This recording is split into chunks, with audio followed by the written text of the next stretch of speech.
Hey there, this is Natalie, and it's time for ReZero Arc 7, Chapter 12. I'm sorry these have been a bit later than usual this week. I've been really busy because it was my birthday yesterday, and I did my first live stream to celebrate, and that meant I was putting a lot of time into learning how to do that, and getting what will hopefully be a nice looking streaming setup. So I hope you'll join me for some of my future ReZero related streams. But Tape's kept the chapters coming, and this one is a pretty important one that seems to be the end of this first phase of Arc 7, so I'm really looking forward to talking about it in this video. This was also the chapter where me, Jake Z123 and Father Bubbas were proven uncategorically wrong for what we said last week on Father Bubbas' stream about how none of us thought the masked man was Vincent.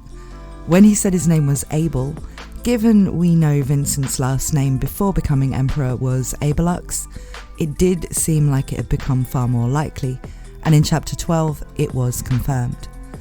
I'll be giving my thoughts on the chapter at the end, including about where the plot might be going next, whether Vincent is likely to know who Subaru is by reputation, and what the deal is with Subaru's hand. So stick around until the end of the chapter for all of that speculation. But first, let's go through what happens in Arc 7, Chapter 12.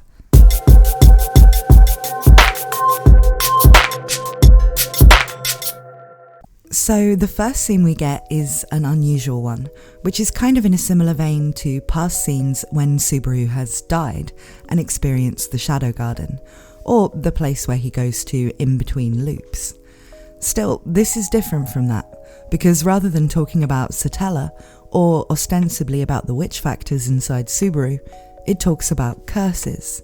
Curses swirling around inside of a body like a whirlpool. Greedy curses that hate each other and compete, so contradictory answers are reached. And within this cursed vessel, that is Subaru's body, a beast and a dragon are swirling. Now, at first, before I knew what else was going to happen in this chapter, this surprised me, because I figured it was one of those between loops scenes. And then the next passage talks about the layout of the Imperial Army camp, so I thought Subaru had actually died at the end of Chapter 11 and was going to be back with Todd and Jamal. But actually, this was information Subaru had given to the Sudrak. It talks about how there are 5 tents for medical treatment, 25 for stockpiling, 3 for executives, and 1 for the commander. Subaru said he observed all of this because it was only the second time he'd been in an army camp before, the first being when he fought the White Whale alongside Krush's forces. I'm not sure if he's giving this information in his half-conscious state, or if this ties back into Abel asking him about the layout of the camp in the chapter before, just before Mizelda came to take them to fight the snake, and maybe this information was passed on then, but Abel says that it's enough, and Subaru hears Abel and Mizelda talking excitedly, as well as lots of other people moving and acting. He's not really with it though, and is only brought around to full consciousness when he feels a wet towel being placed on his face. At first he remembers the concept of waterboarding and thinks he's being tortured, but it's actually Utakata, the little girl from the tribe with the black hair with the pink tips. I've got to say, the people of Sudrak sound like they have some strong looks, and I can't wait to see the official light novel artwork for them when the light novel comes out in March. Subaru opens his eyes and realises he's not being tortured because he can see the sky above him, and Utakata, who calls Subaru Sue, says she's nursing him. He says she's not very good at it, and she laughs. She says everyone is surprised that he defeated Elgina and his bloodlife ceremony is over, and he remembers what just happened. He asks if Abel survived, because he doesn't remember the second half of the fight after they tried to cut off the horn, and Utakata laughs at him again for not remembering. He sits up, and as he does, he notices his right hand feels weird. Utakata says his hand was amazing, making sounds to say it went gushu gushu boom. This sounds a bit unsettling, and so Subaru steels himself to look at his hands. First his left, which looks the same as before with its broken fingers, but his right hand, which previously bore the black marks like a tattoo from where he'd been in contact with Capella's cursed blood, has now turned completely black and feels strange, like he's wearing a black glove. He figures that actually maybe there is something coating his hand, and he scratches at it, and the blackness comes off like dry mud, taking the black pattern on his skin with it. He has a beautiful new hand underneath, with none of the marks from the cursed blood. He can't believe it, and as he thinks about this hand, Abel appears, and seems like he somehow read Subaru's mind, repeating his last thoughts back to him as though Subaru had said them out loud. He's calm despite the strangeness of it all, and says that he didn't think anything would have helped his hand, given it was blown off at the wrist when the magical stone in the ring broke. Subaru is very shaken by this, questioning what he means about being blown off at the wrist, but according to Abel, that's exactly what happened. He said that after he saw Subaru lose his hand and say his dying wish, he was sure he would die, but a strange blackness came out of his arm, formed the shape of a hand, and then stayed there. Subaru is sure that the cursed dragon blood and the pattern that had been on his arm since his run-in with Capella can't be irrelevant to this, but he wonders why nothing like this has happened before, when he's certainly received many injuries since then, and why his other injuries like his stab wound and his broken fingers remain unhealed. He thinks maybe only his right hand has this ability, but he doesn't want to test that out. Abel says it seems to be a situation Subaru can't talk about, and that Subaru seems to have a lot of secrets, but Subaru replies that he doesn't want to hear that from a man who covers his face. Subaru suddenly realises that several hours must have passed, and he remembers he's worried about Rem. He moves to get up, and realises he's in some kind of strange, shrine-like box made of logs. Perhaps where the Sudrak was sure he was dying, they'd already prepared him to be carried to his own funeral. As he sits up, he's in intense pain, and Utakata warns him that he'll die if he moves. Abel says that surely he didn't think because his hand had regrown, the rest of his body would be okay too, and Subaru realises he's right. He'd been on the verge of death, and that hasn't changed. But he knows that it doesn't matter whether he survives or not if Rem dies. Abel is as annoyed as ever with Subaru trying to be the hero, making out that he cares more about Rem than about his own life. But he silently begins to walk away, and Subaru knows he should follow. Utakata offers to lend him her shoulder, but he says the height difference will just make it even more difficult. He manages to stand and follow Abel, who's waiting for him at a point on the cliff with a good view. In the distance, he sees the Imperial Army camp, shrouded in black smoke and flames. The people of Sudrak have assaulted the camp, and Subaru is horrified to think how many must have died. But Abel calls him out for thinking his wish could have been achieved without any bloodshed other than his own. He says it's indescribably stupid to think that he could have stopped the conflict between these other parties just by shedding his own blood, and he calls it a bad hero fantasy. This is not the first time Subaru's been called out for thinking he can sacrifice himself and it will be enough. But still, it says that even in this world, Subaru remains someone with the ethics of a Japanese high school student, and the way things are on the battlefield are not something he can just accept as a matter of course. Once again, he says how hard it is to understand a man who won't show him his face, but this time, Abel says, "Fine, I'll show you." He unties the ragged mask covering his face and lets it fly away on the wind. And then he says he'll go to the Imperial City, a city where he should sit on the throne. Now we get one of those descriptions where Tappei really wants you to know how hot a character is supposed to be, talking about Abel's beautiful face, despite the fact he looks like someone who's been living a rough life in the forest for a while, and his black hair and eyes. Subaru feels the full force of his presence now, and almost finds himself wanting to kneel in front of his commanding, forceful nature. He says that his name is Vincent Abelux, at least until he reclaims his throne, but he would prefer to continue to be called Abel for now. Now, if you've read the ReZero X4 prequel novel, you'll know this character from when he still had his throne, when he met Reinhard, Julius and Felix prior to the start of the royal selection. If you haven't read it or would like to refresh your memory, I'm making a series of videos summarising it, and part 1 is already available, which includes Vincent's introduction, so definitely check that out. Here, the reaction Subaru has to Vincent is pretty much the same as everybody has.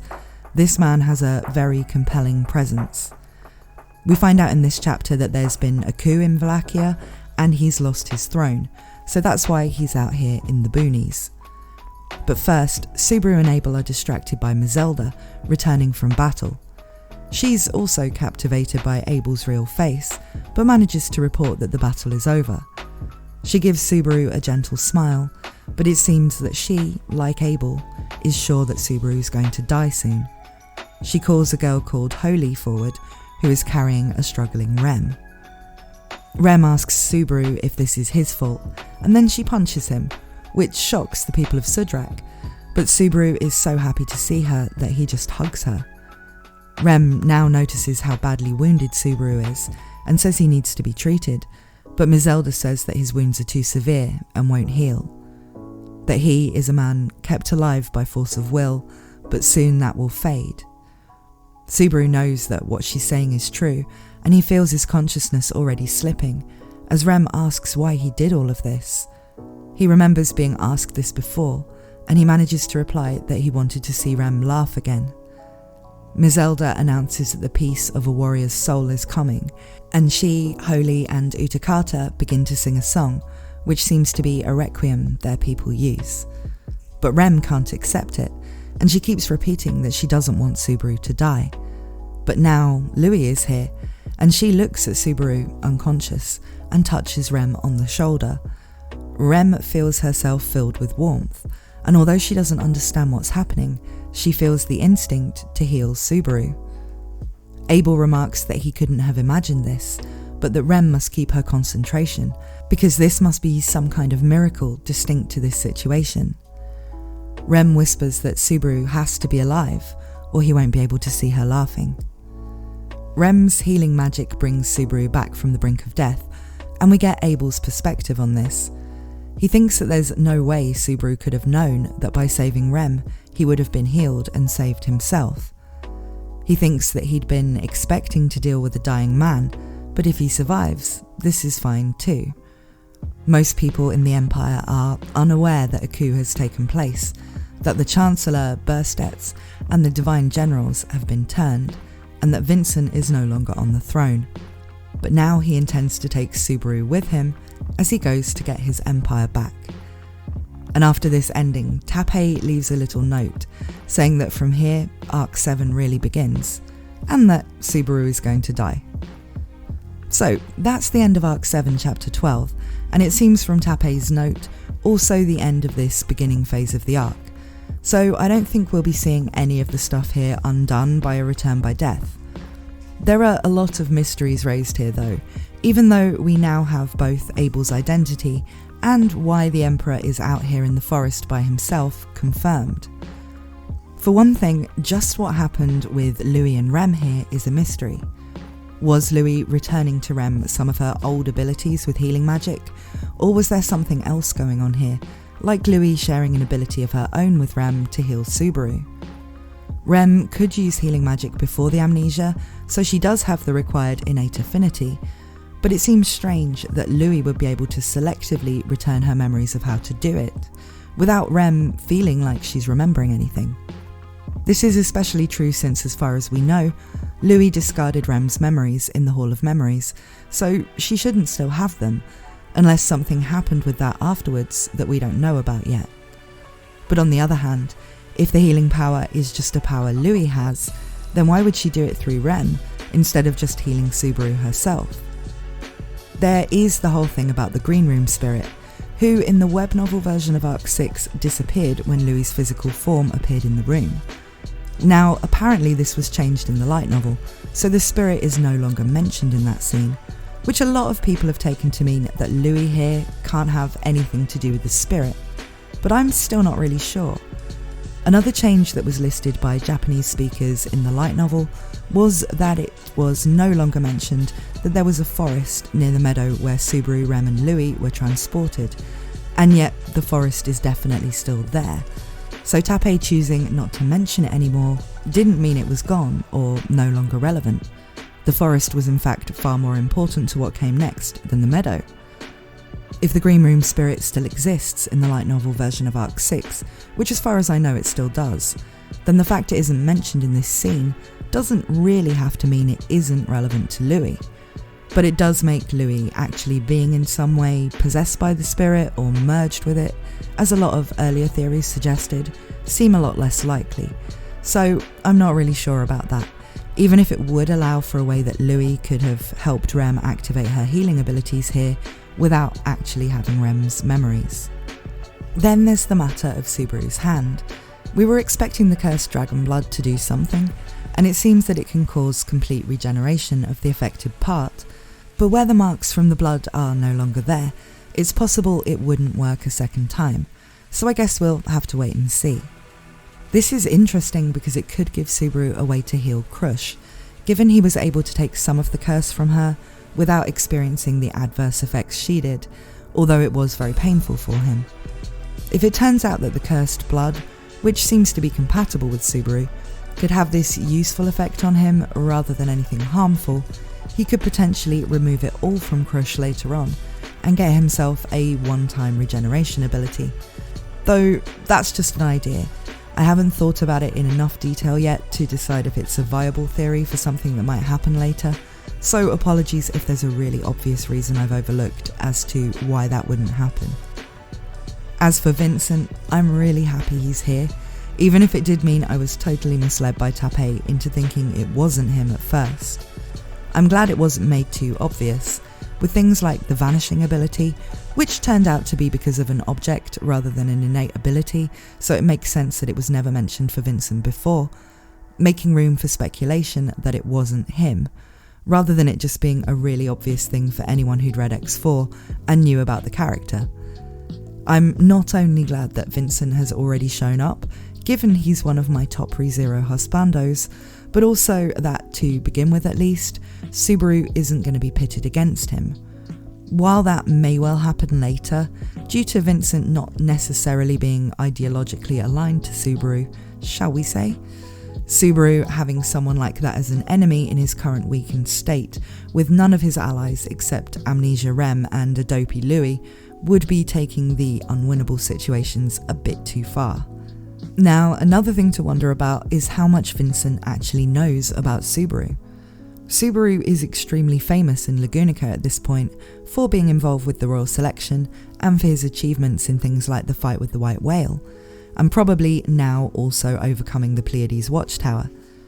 Vincent is someone who paid attention to the rumours coming out of Lagunica, as evidenced in X4 by the fact he knew the royal family had been killed off by a plague, despite this being something the council had tried to keep quiet. So whether or not he's heard rumours of Natsuki Subaru will really depend on how long ago this coup happened, and how long Vincent's been cut off from that kind of information. Still, I think there's a strong chance he's known who Subaru is right from their first meeting when Subaru gave him his name. He also seems to have some kind of mind-reading skill, or is at least highly perceptive with Subaru, where on a couple of occasions Subaru felt like Abel was able to answer things he hadn't said aloud.